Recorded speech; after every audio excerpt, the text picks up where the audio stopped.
As we prepare to receive God's holy word, let us pray. Eternal God, we do not live by bread alone, but by every word that comes from your mouth. Make us hungry for this heavenly food, that it may nourish us today in ways of eternal life. Through Jesus Christ, the bread of heaven. Amen. Our scripture reading today comes to us from the book of Luke, chapter 24, verses 13 through 35. Listen for the word of the Lord. Now on that same day, two of them were going to a village called Emmaus, about 7 miles from Jerusalem, and talking with each other about all these things that had happened. While they were talking and discussing, Jesus himself came near and went with them, but their eyes were kept from recognizing him. And he said to them, "What are you discussing with each other while you walk along?" They stood still, looking sad. Then one of them, whose name was Cleopas, answered him, "Are you the only stranger in Jerusalem who does not know the things that have taken place there in these days?" He asked them, "What things?" They replied, "The things about Jesus of Nazareth, who was a prophet, mighty in deed and word before God and all the people, and how our chief priests and leaders handed him over to be condemned to death and crucified him. But we had hoped that he was the one to redeem Israel. Yes, and besides all this, it is now the 3rd day since these things took place. Moreover, some women of our group astounded us. They were at the tomb early this morning, and when they did not find his body there, they came back and told us they had indeed seen a vision of angels who said he was alive. Some of those who were with us went to the tomb and found it just as the women had said, but they did not see him." Then he said to them, "Oh, how foolish you are, and how slow of heart to believe all that the prophets had declared. Was it not necessary that the Messiah should suffer these things and then enter into his glory?" Then, beginning with Moses and all the prophets, he interpreted to them the things about himself in all the scriptures. As they came near the village to which they were going, he walked ahead of them as if he was going on.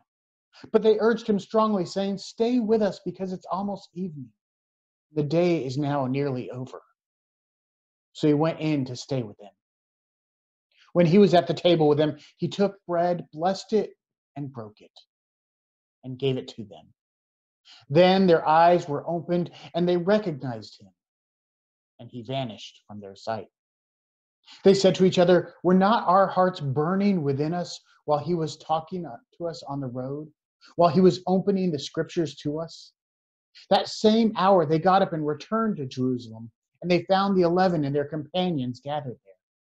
They were saying, "The Lord has risen indeed, and he has appeared to Simon." Then they told him what had happened on the road, and how he had been made known to them in the breaking of bread. This ends the reading of God's holy word. May God add many blessings to the hearing of it. The grass withers, the flowers fade, but the word of the Lord endures forever. Let us pray. Holy God, we have come together this morning and gathered in your name to worship you. Enable us to hear your call in our lives. May the words of my mouth and the meditation of our hearts here together be found pleasing and acceptable in your sight. Our Lord, our rock, our Redeemer. Amen. Today we are continuing with our looking at the resurrection stories of Jesus. We're going back in time a little bit. We're going back to the Gospel of Luke, and we're going back to Easter Day, to the day when when the women went to the tomb and found the tomb empty. We're going back to the story known as the road to Emmaus. And to me, this has always been a fascinating passage. You know, 2 disciples are on the road, leaving Jerusalem, going home, we assume. They're defeated. They've seen Christ crucified. They've seen him buried. They've heard the stories of him resurrected, but still they are returning home. And then a traveler starts to travel the same road, and it's not safe on the roads for individuals, so they invite him to walk with them. And they talk, and the traveler says, "Why are you so sad?" And they said, "Well, are you the only one here who hasn't heard of Jesus of Nazareth, of his death, his..." All right, I'm back. I'm not sure what just happened. Everything disappeared, so uh, I will continue. Hopefully, everyone can hear me. It looks like everyone is still here. As I've said many times, to err is human. To really mess up, you need a computer. And this is the wonders of technology. So the two disciples were traveling and invited the stranger along with them for safety, and they talked and they told them of what had happened to Jesus of Nazareth. And it's got to be evening. They started to stop, and the stranger acted like he was going to keep going. And they said, "No, it's not safe. Come, stay with us." And so he sat and he broke bread with them, and they realized it was Jesus. And then he disappeared, just boom, gone. And there's so many interesting aspects of it. The fact that Jesus appears to these two travelers, these two, we know one of them was Cleopas and the other wasn't. But that means that Jesus appeared to Mary and to the women and to Cleopas and the unnamed disciple before he appeared to the main 11 disciples. And it shows us that you don't need to be a brand name disciple to be important. You don't have to be one of the names on the marquee to be important. You don't have to be a Simon. You don't have to be a James, a John. That we're all important to Jesus, that Jesus appeared to Cleopas, to the unnamed disciple, before he appeared to the others. But what's really interesting to me is that they didn't recognize him. You know, scripture says that they were kept from recognizing him. I mean, these were disciples. They were people that knew the Jesus story well. They traveled with him. They were in mourning over him. They'd seen him teach, followed him. And even though he walked with them for most of the day, they didn't recognize him. They didn't know who he was. And that makes me wonder, how often do we walk with Jesus? How often is Jesus among us and we fail to see him? So the question I've asked to the congregation the past couple of weeks is, where have you seen Jesus during this time of COVID-19? Where have you seen God at work? And I'd like to share that video with you now.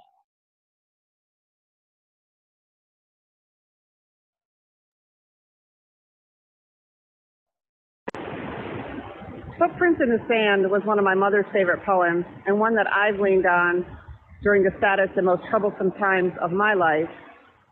The thought of being carried has always brought me comfort, so I guess that's the first thing I thought of when I read your message. The unique and creative ways that people are lifting each other up and carrying each other during this time of uncertainty. Hey, Hannah, where have you seen God since we've been home? Mommy, Daddy, Toby, and you, and me, and all the cards that I got from everyone that brought me in the mail. During this coronavirus, and the fact that it affects everyone, rich, poor, regardless of socioeconomic background, racial background, country of origin, it's affected us all, and I think has linked us together as mankind and shown us that we are not in charge, that we do not rule the world or even our own bodies, that our science and technology has limitations, and that there's a higher being that we're held accountable to. And I think Jesus is showing that.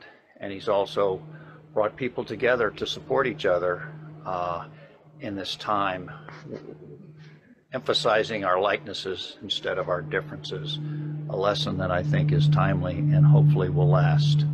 That's my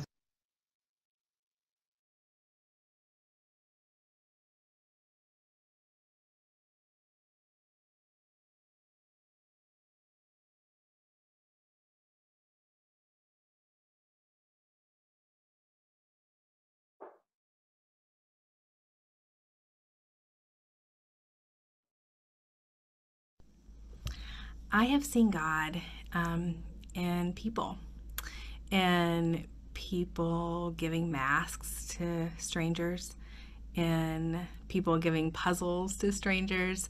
I've seen God in people who extend themselves and push themselves to try new things because it connects them with others. I've seen kindness in people that hand the person behind them in the grocery line a bottle of their Clorox wipes because they have plenty. I've seen God in people being kind to other people, whether they know them or not. I've seen God at work in many different places, but the ones that stand out are the cooler temperatures during this time, keeping all of us in, feeling safe and secure in our warm little homes. And then secondly, showing the world how fast we can clean up our great planet Earth. That's where I've seen God. Barbados, and recently I was in the hospital for 3 days, and on the third day I had to receive another unit of blood, and nurse couldn't find a vein in my arms and stabbed me about 3 times in the right arm, twice in the left arm. And she called her technician over, and he came over and he laid his hand on my arm and said, "I got this," and because he saw I was nervous, and then he took a second, his head was down, and then all of a sudden I saw a vial of blood he had drawn. I said, "I didn't feel anything." He says, "Well, I told you I had it." And I said, "Well, thank you, Alvin." And as he walked away to hang up the unit of blood I was to receive, I heard him say, Thank you, Jesus."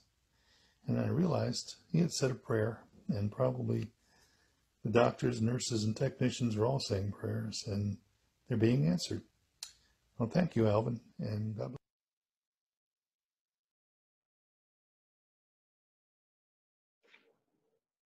So this is just a few of the ways that you have answered. Where have you seen Jesus? Where have you seen God at work? And like Cleopas, like the unnamed disciple, it's important to ask, where have we seen Jesus? Because as Christians, it's important that we see Jesus. It's important that we see Jesus so we can follow him, but it's also important that we see Jesus so we can be more like him. The problem with this is that Jesus is often a contradiction. Jesus is fully human, fully divine. Jesus is a crucified God. Jesus is a servant king.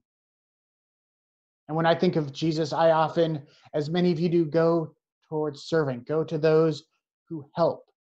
When I think of where I've seen Jesus, I think of people that have shown me grace, who've shown me kindness, who've shown me love.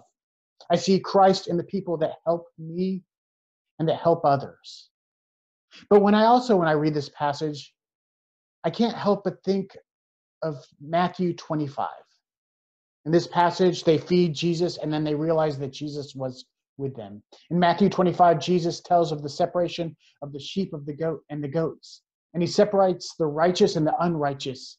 And to the righteous, he said, "You saw me hungry and you fed me. You saw me thirsty. You gave me something to drink. You saw me naked and you gave me clothes." And they said, "When, Lord, did we do this?" And he said, "Whenever you've done this to the least of these, you've done to me." And it's in the feeding of Jesus, it's in giving the hungry man food, offering the man in danger safety, that Cleopas and the unnamed disciple saw Jesus and that Jesus was with them. It's important that we hold these contradictions together. It's important that we see Christ in both the helpers and in those who need help, because we remember that all who are created in the image of God, both the helpers and those in need. I didn't add my story to the video because, well, I would be giving the sermon and talking for quite a bit and didn't want to, I wanted that to be your time. But as I reflected on where I've seen Christ during the time of COVID-19, I stumbled on a story about an 11-year-old girl named Emerson.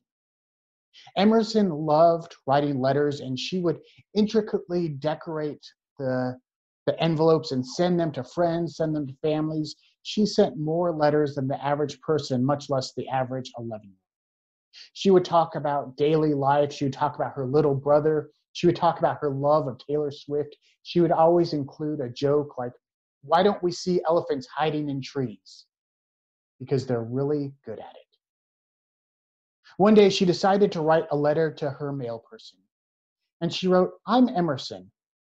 You may know me as the person that lives here and writes a lot of letters and decorates the envelopes. Well, I wanted to thank you for taking my letters and delivering them. You are important to me. I make people happy with my letters, but you do too. The reason you're important is because I don't have a phone, so how else am I supposed to stay in touch with my friends? You make it possible." The mail person read this and wrote back, but more than that, he took it to his supervisor, who was so impressed by it, he wrote to Emerson, but he also sent it on to a national postal newsletter where it was published and garnered nationwide attention. Soon, Emerson was getting letters of thanks from postal workers throughout the country. Hundreds and hundreds of letters were being delivered to her. They included stamps so that she could write back. They included jokes. Some professed their secret love of Taylor Swift. If they sent a gift, they sent two because she talked about her brother.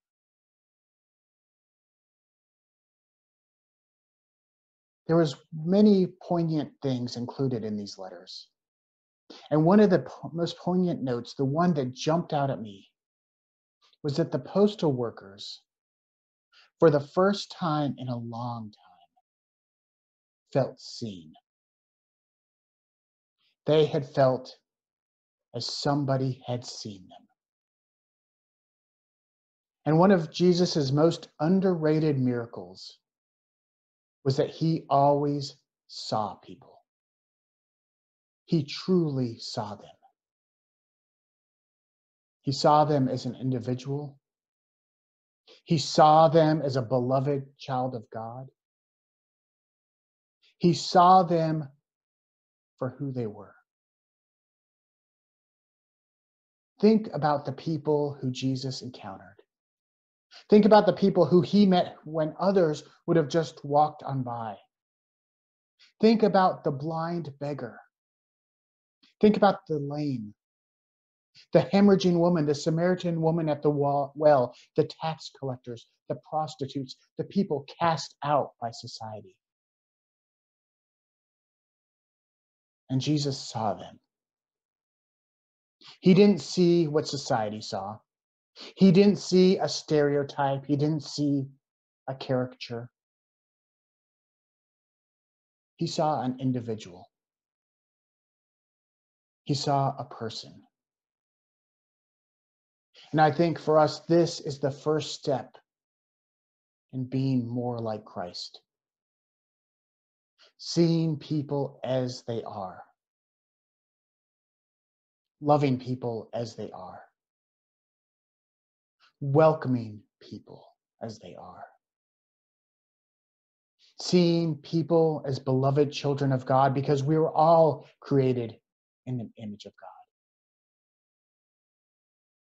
And seeing Christ in others, whether it's people in need or people who are giving help, because Christ identified with them both. We're back to the contradictions. Christ identified with those showing love, showing grace, helping others, feeding the 5,000, turning water into wine at the wedding, curing and healing. But Christ also identified with the downtrodden, with the poor, the oppressed, the forgotten by society. No matter who Jesus met, he saw them as they are. He saw them as a beloved child of God. And as followers of Christ, we should do the same. We should look for that spark of divine in each person, especially during this time when everybody is going through so much and we're all processing it in different ways and we're all facing different challenges. As a friend once said, we're not all in the same boat, but we all are in the same storm. There was a pastor who was part of the previous presbytery I was part of, and she always greeted people with, "The Christ in me greets the Christ in you. As we go through this world, we should look for the Christ in others. We should look for the image of God in others. The disciples on the road to Emmaus invited Christ to follow them without knowing it. But they did it because they recognized this person as a beloved child of God. And if we want to truly follow Christ, we should start doing the same. We should start looking for that image of God in others. We should start showing the love and grace that Christ shared.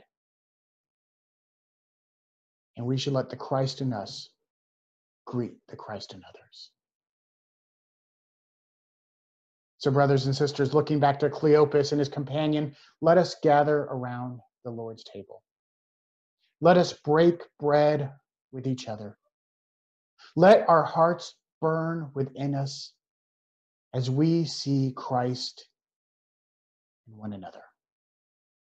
Let's now take a few moments to pause and to get the elements together as we prepare to gather around the Lord's table.